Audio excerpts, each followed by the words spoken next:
So, today we want to look at a different approach to problem solving, and this approach is called constraint satisfaction.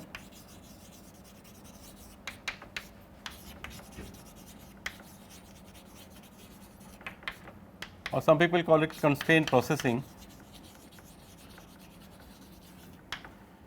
And we talk of constraint satisfaction problems,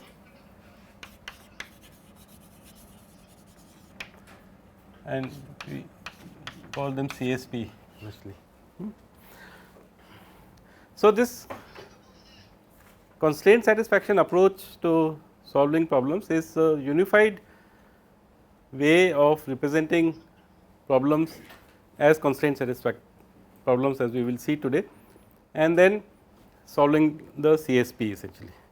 So, essentially what this says, so for example, in state space search we talked about states and move gen and going to new states and so on, and then we looked at solution space search and these methods.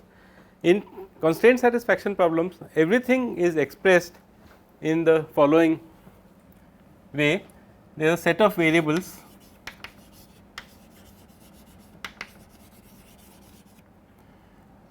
x, x1, x2, a finite set, a set of domains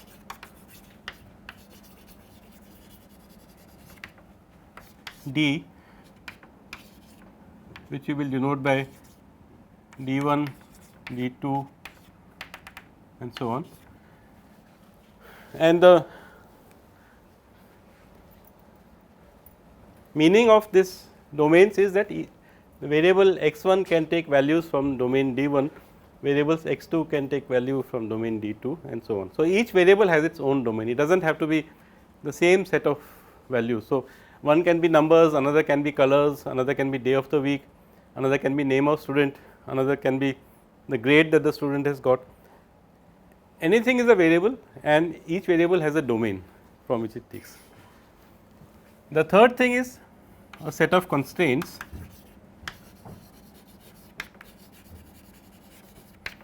C, which you will say C1, C2, let us say up to Ck.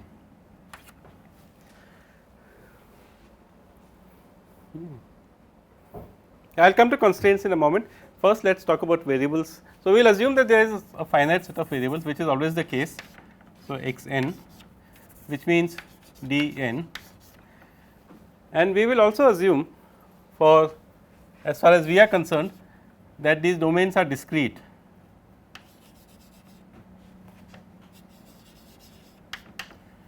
Domains essentially, and not only discrete, but we will assume that they are finite essentially,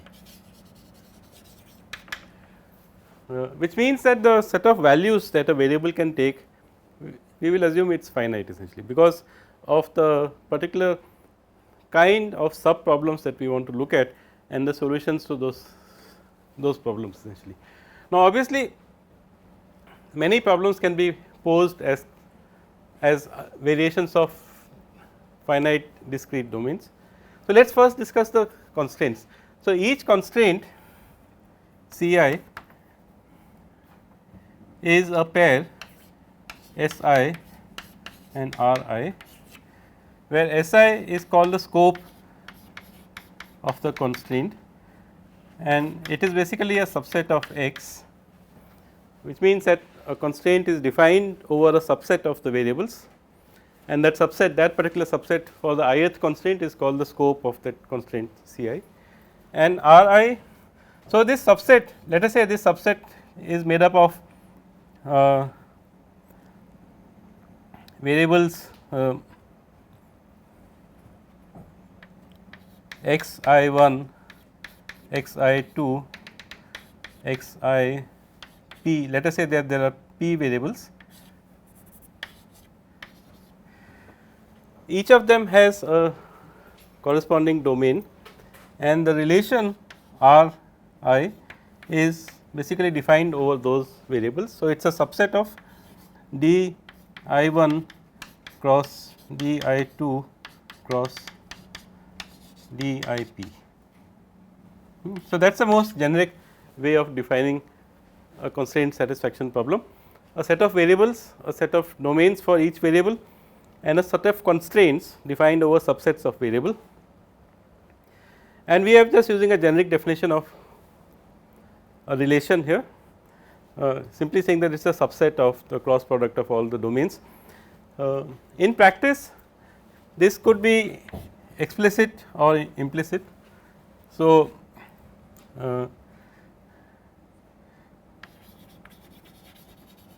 we will assume that the relations are explicit as far as we are concerned for this discussion.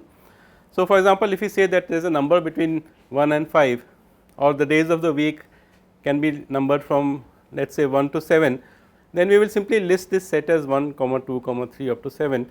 We could have said it in some implicit way like greater than 0 and less than 8, but we will not go into those things here, and in any case it does not really matter. So, we will assume that the domain, the relations are available to us as explicit pairs of tuples, which is this subset of this cross product of the domains.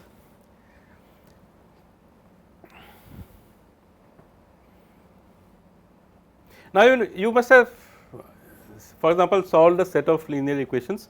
They can also be seen as a constraint satisfaction problems, except that the domains may be continuous in linear programming, whereas domains are discrete in integer programming, and they have their own. So, specialized kind of constraint satisfaction problems have their own methods for solving them essentially. So, for example, you know how to solve a set of linear inequalities or a set of linear equations. We will not go into specialized methods. Those specialized methods are obviously more efficient than the general methods that we want to look at, but what we want to explore is that for general kind of constraint satisfaction problems, and we will be interested in those problems where the relations are explicit and the domains are finite and discrete. We will call these as finite constraint satisfaction problems, and we want to look at ways of solving those problems. What is a solution? A solution to a CSP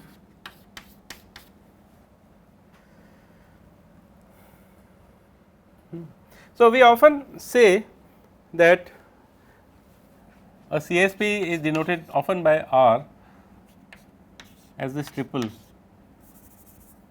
X, D and C, and very often we use the term constraint network.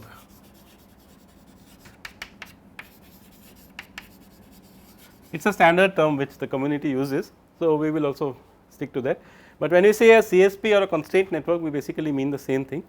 It is this triple of a set of variables, a set of domains for the variables and constraints for these variables. The solution to a CSP is an assignment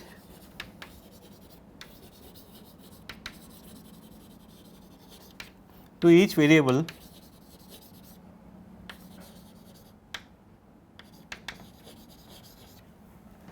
obviously from their domains such that each constraint is satisfied.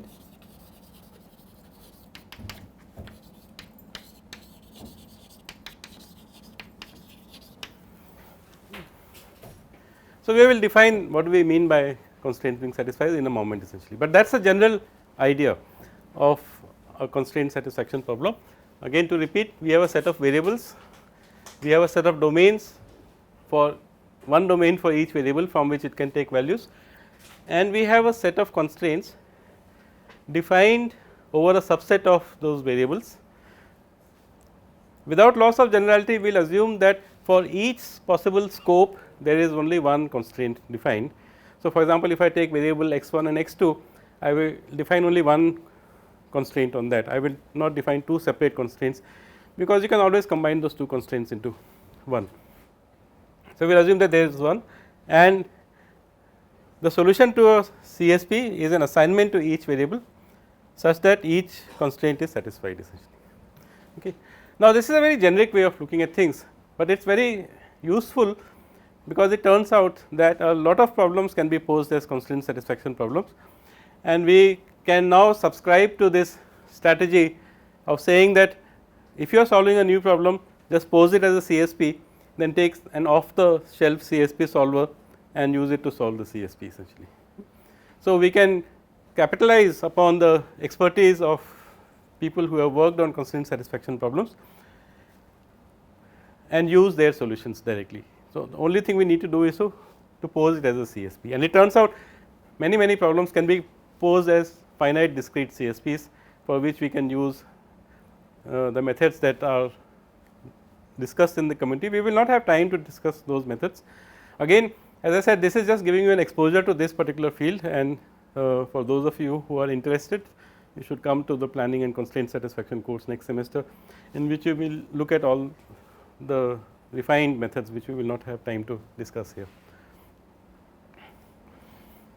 So, as an aside, you should also observe that the SAT problem is a special case of a CSP, and what kind of a CSP it is? It is a CSP in which the domains, each domain has two values, 0 or 1 or true or false or whatever, and the constraints are defined in terms of the logical operators that we talk about, and, or, and not, and so on.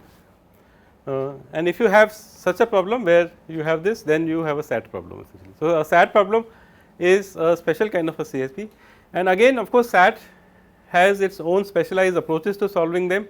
So, there are randomized approaches to SAT and all kinds of things. So, again we will not go into the special ways of solving them essentially, but we just observe that that is also a CSP. Now, our favorite problem, one of our favorite problems, small problems, is this n queens problem. So, if you look at this problem, let us say we are looking at 4 queens, and how can we represent this? We can say that there are 4 variables, let us say x1, 1 for this column, x2 for this column, x3 for this column, x4 for this column, and let us say the values that they can take are 1, 2, 3, 4 row numbers. Then we can express this as a CSP, the n queens problem, by specifying the constraints. So, I will use the short form R12 to stand for a constraint number 1, which has a scope of variables x1 and x2. So, we will use those indices directly in the relation here. So, it is sort of clear between us, then we are talking about a constraint which is over the first 2 variables. What are those constraints? We can simply specify it as saying that these pairs are allowed. So, for example, if I place a queen on the first row, the first queen on the first row, the second queen I can only place on the third row. So, 1 comma 3 is allowed, or 1 comma 4 is allowed, or 2 comma 4 is allowed, or 3 comma 1 is allowed, or 4 comma 1 and 4 comma 2. So, this is what I meant by saying that we have it available to us explicitly. It does not have to be implemented like this, as far as it is only for our discussion that we are assuming that this constraint between the first queen and the second queen is expressed available to us as a pair of values that 2 variables can take. So, each variable can take one of these 4 values, the domains are all the same, and this constraint is expressed like this. Likewise, you will have to express R23, R13, R14, R24 and R34. So, there are 6 constraints, because you can choose 2 variables in 6 ways, and all those 6 constraints, which I will leave as a small exercise for you, is to be can be expressed as such relations essentially. And then of course, the problem is to find a set of values for these variables such that the values satisfy all these constraints, which means if I have taken a value for variable 1 and some value for variable 2, let us call it I and j, then that pair I j must occur in this set of tuples here, then that this thing. So, we have some definitions. We say that a constraint or we say that an assignment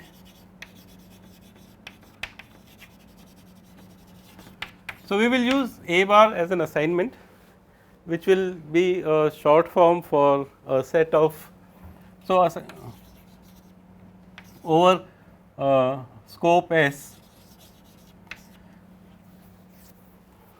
So, basically this means that this scope S says on which variables this assignment is done, and this assignment selects one value for each variable from their respective domains essentially. So, explicitly I would say something like x 1 is equal to some value a, then x 2 is equal to some value b, and so on, but implicitly we will just assume that we will refer to it as a vector of a, b, and so on, and we assume that somehow we are able to specify what the variables are essentially. It does not really matter. No? The only important thing is that the assignment is over a scope S. The scope S basically says that these are the variables to which we are giving values essentially. So, an assignment A over a scope S satisfies a constraint Ci if the following holds, that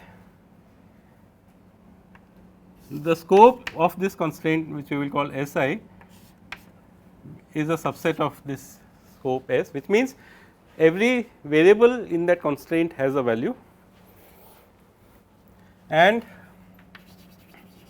we will use the term pi to talk of a projection. So, I am sure you are familiar with the notion of a projection here of A bar over this set Si. So, by this we mean that from this assignment A, which is over some set of variables which we have called S, select only those values which correspond to those variables which belong to Si, and that is the projection of A bar onto the subset of variables is a subset of Ri. So, an assignment satisfies. So, if I give an assignment here, for example, I put a queen here and I put a queen, let us say here, and I put queen here. So, this assignment says A is equal to 1 for the first queen, 4 for the second queen, and 2 for the third queen. That is my A bar for this particular assignment, and I can say that this assignment A satisfies this relation R12. Why? Because if I take the projection of these variables on the first and the second variable, which is 1 and 4, I can find that 1 4 occurs in my relation R. So, it satisfies the relation R.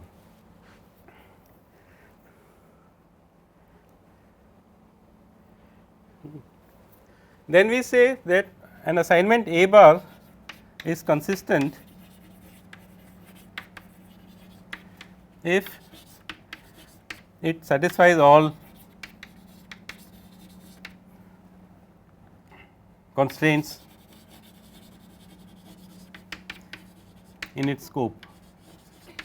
I will not expand upon this, but basically we are saying this as A bar has the scope S, and for whichever constraint that scope of that constraint is a subset of S, it must satisfy that constraint essentially, which means projection over those variables must belong to that particular tuple essentially. So, you can see that this particular assignment which I have made here, where first queen is here, the fourth queen, second queen is here, and the third queen is here, is consistent. Okay, so, but I have not written those constraints, but you can see that between 1 and 2 it is satisfying the expected constraint. What is the constraint? That the queen must not attack another queen, which we have expressed explicitly here. You could have expressed it as a relation which says x, if that is a array, then xi not equal to yi or something like that essentially. If x1 xi yi is the location of the queen, that they are not on the diagonal, they are not on this diagonal, they are not in the same row, they are not in the same column, you could have expressed it something like that essentially. But we have expressed it explicitly here. So, we can see that the first two queens are not attacking each other. So, they, and that is shown by this fact.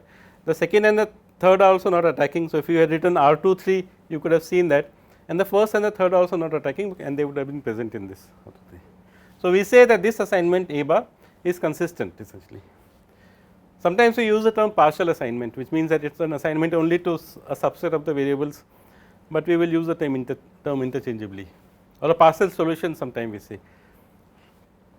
So, an assignment is consistent if it satisfies all the constraints which fall within its scope. In this case, there are 3 constraints between queen 1, queen 2, queen 1, queen 3 and queen 2, queen 3, and all the 3 are satisfied. So, this assignment is consistent. Now, observe that just because it is consistent, it does not mean it can be part of a solution, because you surely know that this cannot be extended to a complete solution essentially. You cannot put a value any of these things.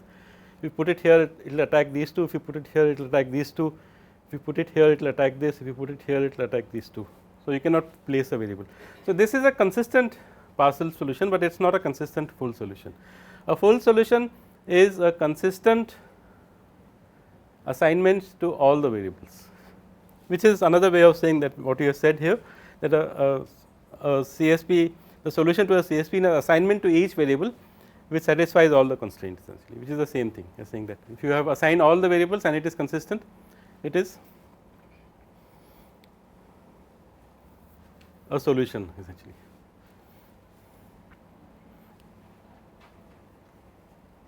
Okay. So, how do we solve? So, again we want to look at general purpose methods of solving CSPs, just like we did for state space search. We did not care what the state was and where the move gen came from, as long as we had a move gen function and as long as we had a goal test function, we said we will use the search algorithm that we are using. Likewise, we have just made an observation that many problems can be posed as CSPs. I have mentioned sometime during planning that planning can be posed as a CSP, which we will not have time to go in here, but it can be. Planning can be also posed as SAT, which is a special case of CSP. Both are slightly different formulations, and we will look at in due course a couple of more problems which can be posed as CSPs. But we want to look at general purpose ways of solving CSPs essentially. So, let me discuss one more problem before we go, just to highlight what are the issues involved. So, let us say we are doing this map coloring. Map coloring can also be posed as a CSP. Okay.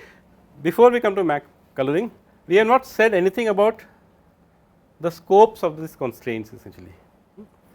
Do we have any constraint on the scope of these constraints? I have posed this problem where the scope was 2 variables between queen 1, queen 2 or queen 1, queen 3 or between queen 1, queen 4 and so on and so forth. Why not between 3 variables? Why not between 4 variables?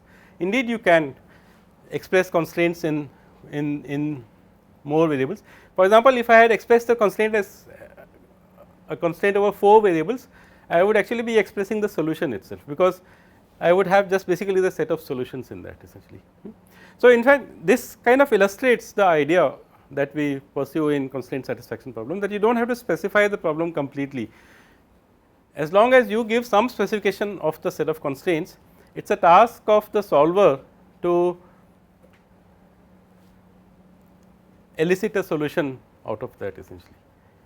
So, what is the solution to this? You know that a solution to this CSP, there are in fact only 2 solutions. One is 3, 1, 2, 4, and the other is 2, 3, 1, 4, 2, 3, 1, 4, 2. And the other one is if I start with 2, then 4,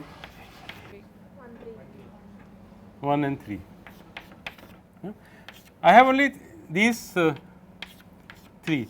Now, this particular relation is a relation on the set of 4 variables. This is called the solution relation, where R refers to this constraint satisfaction problem. So, corresponding to a constraint satisfaction problem, there is a solution relation, and it is a task of the solver to elicit this relation from the CSP. I only specify binary constraints here between 2 variables, and the solver will eventually tell me that these are the 2 possible solutions. So, it may not express it in this form, but it will give me an assignment of all possible variables, and we do that. So, without again loss of generality, we will assume that we are working with binary relations.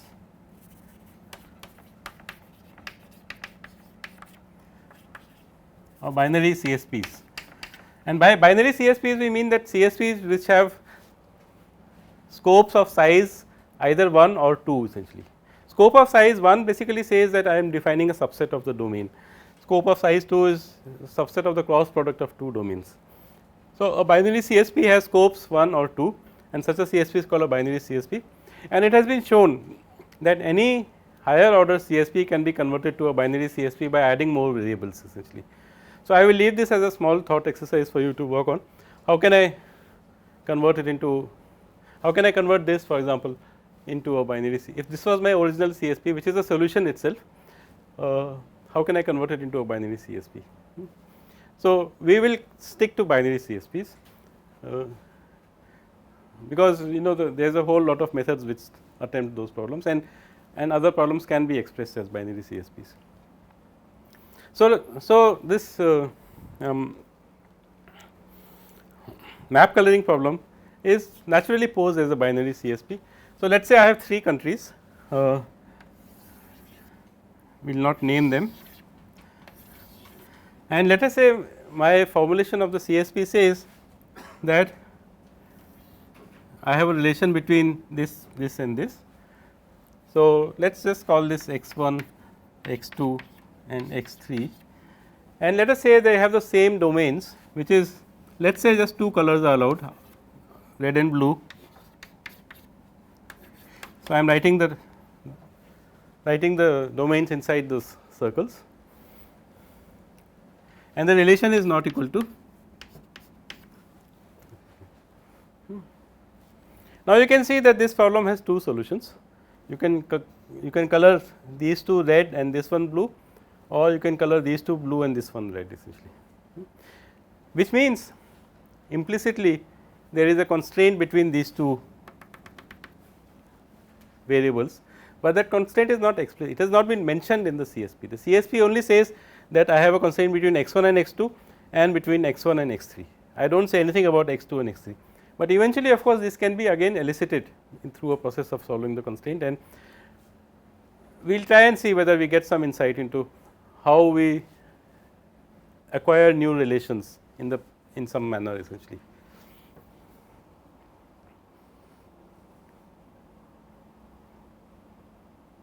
Okay.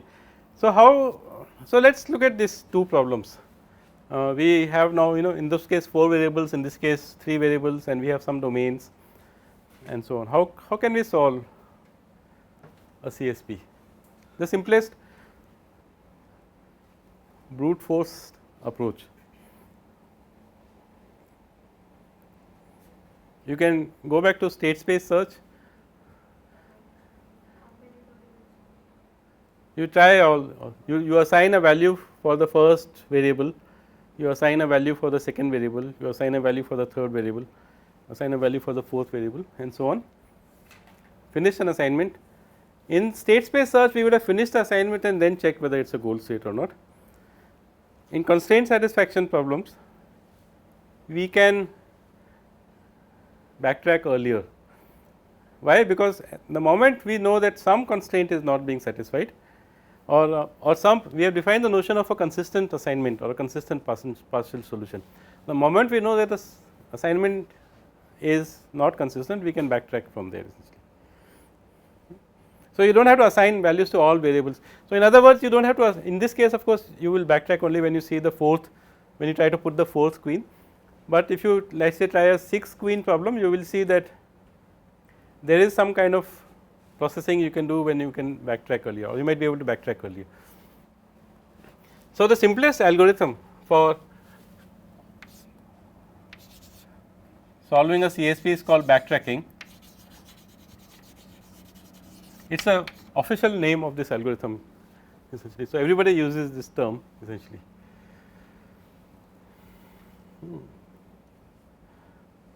So, what do we have? We have a constraint satisfaction problem given x, given d and given c essentially. So, let us just outline this algorithm.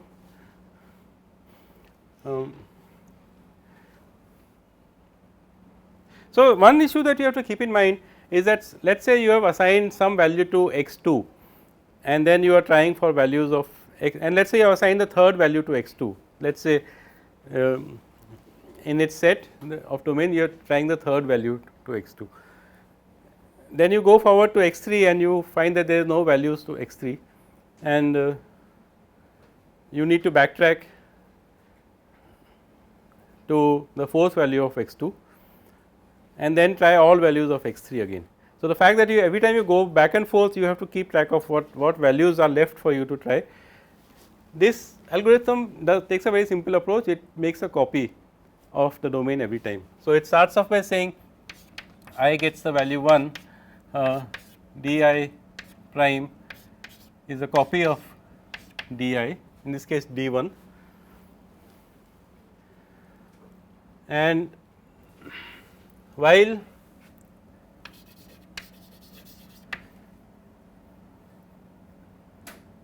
I is in this range n, it does the following.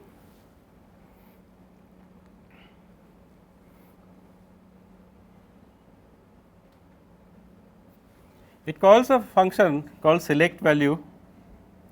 So, let us say x gets a value from a function called select value.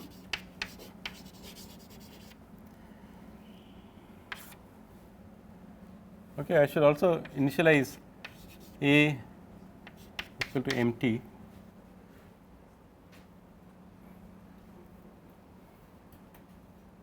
Initially, I do not have a value for the partial solution. Given a, select value for this xi di c. So, what the select value function will do is it will give me the next value for xi from its domain di prime actually, which is consistent.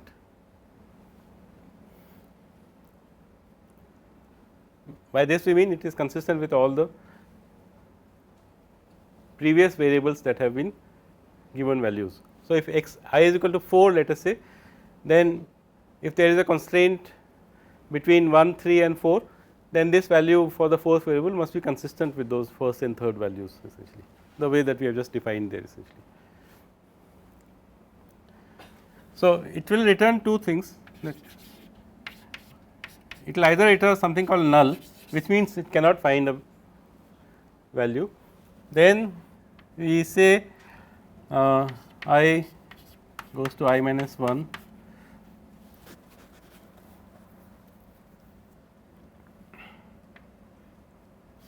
d I prime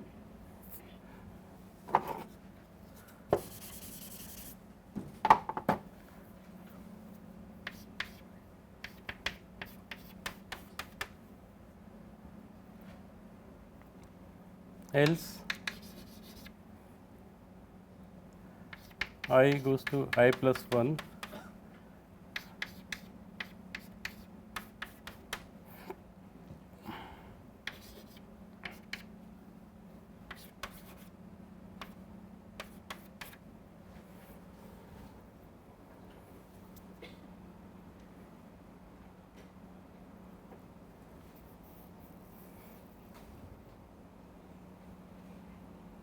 Okay, so, what is happening?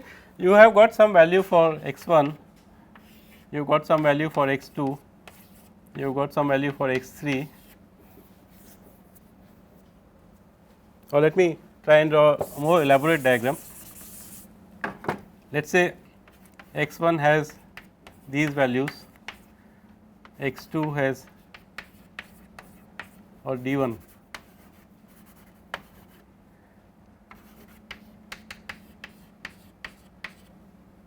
So, let us say you are looking at d x 4 now, and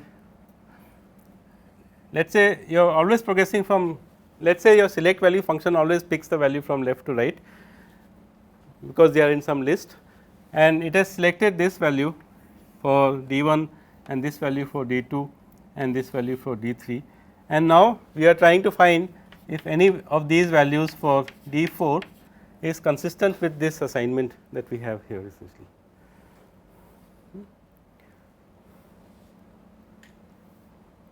So, there are two things that can happen, either it will say that no, nothing is possible here, which means I must go and look for a new value for D3 now, because we have tried this. So, we are doing simple depth first search over this tree of possibilities, where you start with the first one here, then the first one here, then the first one here, and then keep backtracking. If you cannot find a value here, you must go back to this one and try the next value for this essentially, which means you must set I is equal to I minus 1. So, I do not need to change this, right.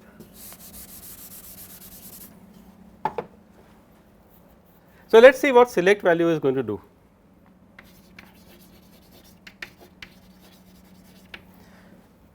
Essentially what it will do. So, let us say you are looking at x I from d I and c. It will say, let us say A gets head of d I. If it is a list, it takes the first value and it says d I is to tail of d I.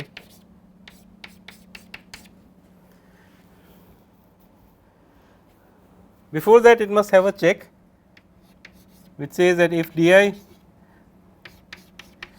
equal to empty, then return null.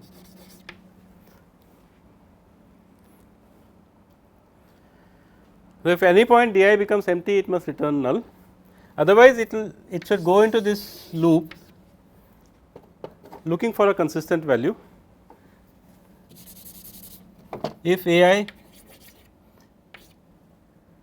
if A, sorry, so let us call this A I, if A comma A I, which means the old solution that has been constructed so far, which we will call as A.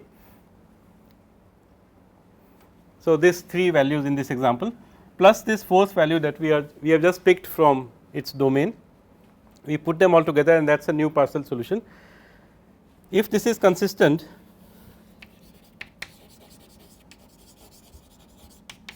then return A I. Well, I have called it x here, you could have called it x, it does not matter. So, it is in a loop inside, taking out values from the domain, taking out and throwing them away, so to speak, essentially. So, when it was doing D3, that D3 prime had thrown away these 2 values from the domain. So, they were not there in D3 prime anymore. So, when it backtracks, it must try the next value essentially, then it must try the next value, then the next value, and if you cannot find it, it must backtrack further. That is a standard depth first search chronological backtracking that we have been talking about. And incidentally, this other form of backtracking that we had mentioned, dependency directed backtracking, was actually invented for improving this algorithm backtracking essentially. So, that instead of, if you can't find a value for D4, just to give an example, that let us say the only constraint that D4 participates is in, let us call it R124, which means with variables 1 and 2 and 4 essentially. Or if you want to work with binary constraints, then let us say R14 and R24. So, let us say the only constraints this D4 participates is in with variable 1 and with variable 2, with variable 2. Then if you can't find a value for D4, what is the point of looking for a new value for D3, because D3 is anyway not influencing the consistency of the choice of D4 essentially. The only thing that D4 is getting influenced is by this relation R14 or by R24, and the fact that you cannot find a value for D4 means that one of these relations you cannot satisfy, which means actually you should really jump back here, but of course we will not get into that here because it needs a little bit more of formalization, but that is a general idea of dependency directed backtracking, that if you can keep track of which constraint is being violated, then you can jump back to one of the variables in that constraint. In this case they are binary here essentially, but in our example we just do I is equal to I minus 1, which is like doing chronological backtracking. If you can't find a value for D4, try a new value for D3 and so on and so forth.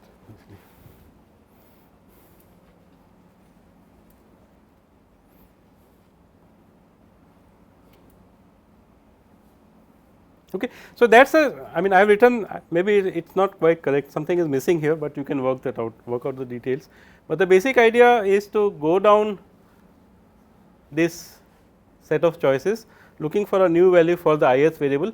If you cannot find it, if you can find it, go to the next variable, which is what we are doing here. I is equal to I plus 1 di, copy the domain and augment the solution that you have made, and then keep going forward in that fashion. If you cannot find it, backtrack.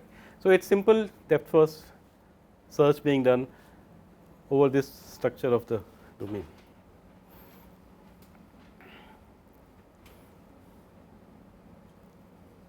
Now, this algorithm is actually the simplest or the starting point for constraint satisfaction problem algorithms. The other algorithms which improve upon that do the following, is that for example, some algorithms when they are doing select value, they look ahead to see whether a given choice will in future conflict with some variable essentially or not. So, that is one kind of improvement which is called look ahead algorithms. Then we have this kind of intelligent backtracking algorithms or dependency directed backtracking algorithms that we are talking about here essentially. And there are some other things that we will discuss, so that you get a flavor of that essentially. But this by and large is the simple algorithm. Now, observe that backtracking happens the moment a partial solution is inconsistent. What is a partial solution we are talking about here? It is a value for A1, for A2 and up to AI minus 1 or up to AI minus 1, and we cannot find, we cannot extend this to AI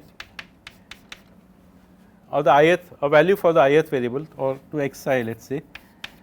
We cannot find a value for this ith variable, and we backtrack at this point itself. We do not go further to see, because that is pointless, as you can see.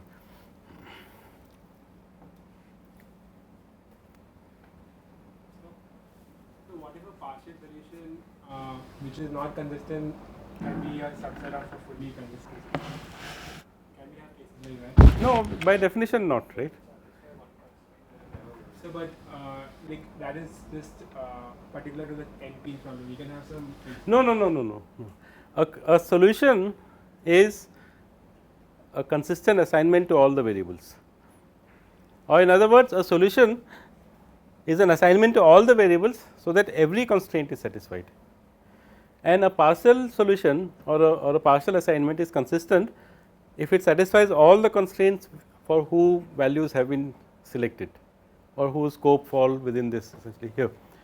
So, we say that a constraint C I, an assignment A bar satisfies C I if the scope of the C I has a value, which means it is already in the assignment, and the projection of this assignment over this scope of S I is a subset of this, which means it actually I should say belongs to this.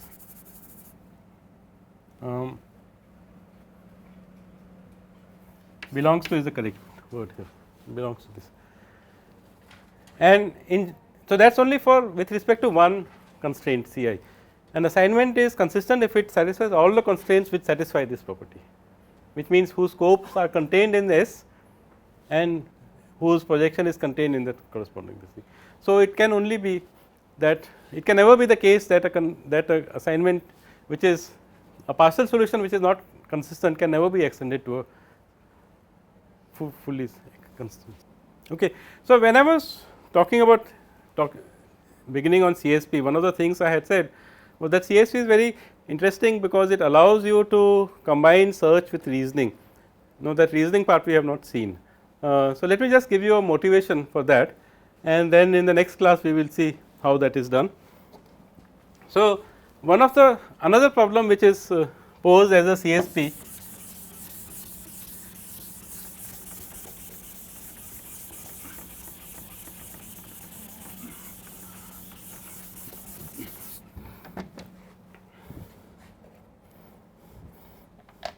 if you are solving a crossword puzzle or if you are solving a Sudoku or something, you do a lot of reasoning. In fact, you are supposed to do more reasoning than search.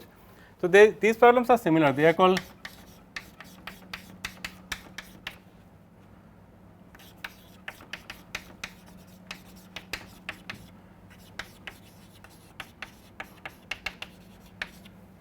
So, some of you must have looked at such problems, and if you just search on the web you will find examples. So, for example, you might say send plus move.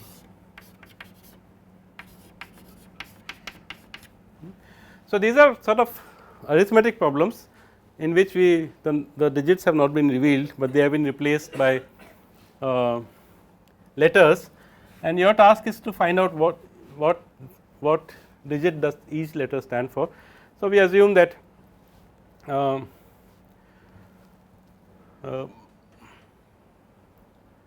that each assignment is distinct, that one letter stands for exactly one digit and so on. So, how would you solve such a problem essentially? So, if you were to solve this, or let me take another example.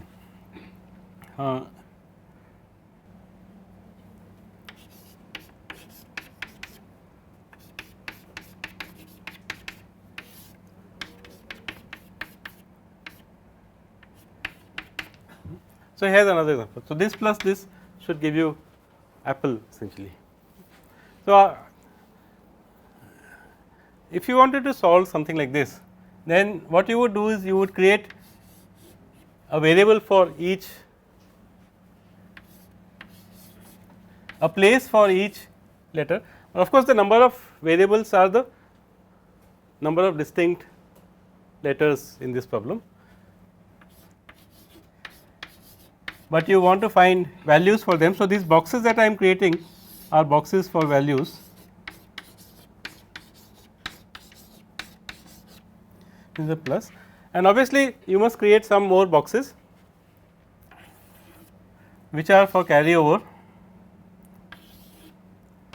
So, 4 boxes for carryover, and you can define the domains of these variables. So, the domain of this is 0/1, because we are adding only 2 numbers, we can never have a carryover of more than 1, and the domains of these are 0 to 9 essentially. So, the kind of reasoning that Sangeeta was talking about here, you can do here essentially. So, for example, you can observe that this must be 1, because you can never get a value of more than 1, which means this carryover must be 1. Of course, we are not interested in this, but nevertheless. So, but the moment we have said this a equal to 1, we know that this is equal to 1 and this is equal to 1. We can fill in the value there. Okay, so t is 9. Why is t 9? And it must be distinct. This a, p and t are distinct, they cannot stand for the same digit. So, which means this p cannot be 1, and in any case p cannot be 1. So, if t is 9, then what is p? Is 0, this must be 1. We have 0 here also now, and we have 9 for t here. So, we have 9 here, 9 here. So, this must be 8, this must be 1. So, we know this now, this must be 3. So, this is 0. Now, we need to fill in this.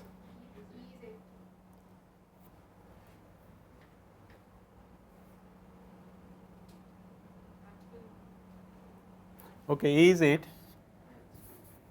So, this leaves only 2 for this. So, we have of course solved this problem now, and we have solved it through a process of reasoning, some reasoning we did, that this can only be 1, and this kind of stuff essentially. Now, if you of course were not, should I say, smart enough to do this kind of reasoning, you could still have tried this algorithm backtracking here.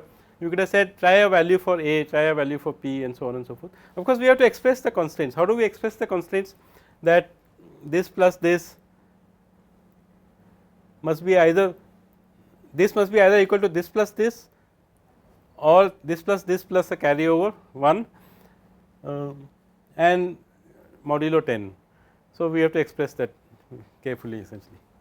But the point is that we are trying to make is that solving constraint satisfaction problems do not necessarily have to be done through a search method like backtracking. They can be done through other processes like reasoning in some way. Now, can this reasoning be done in a general purpose way essentially? Of course, here we are exploring the rules of arithmetic, and it turns out that yes, indeed you can do a certain amount of. So, this process is called constraint propagation.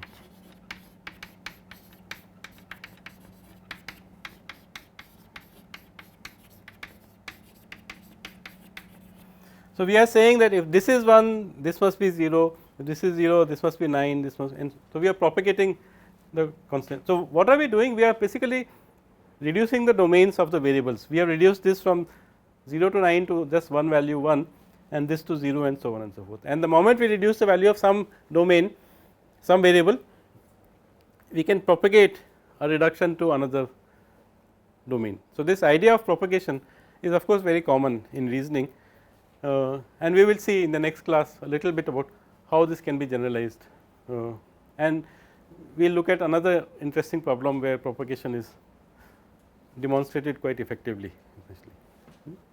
So, we will stop here with this, and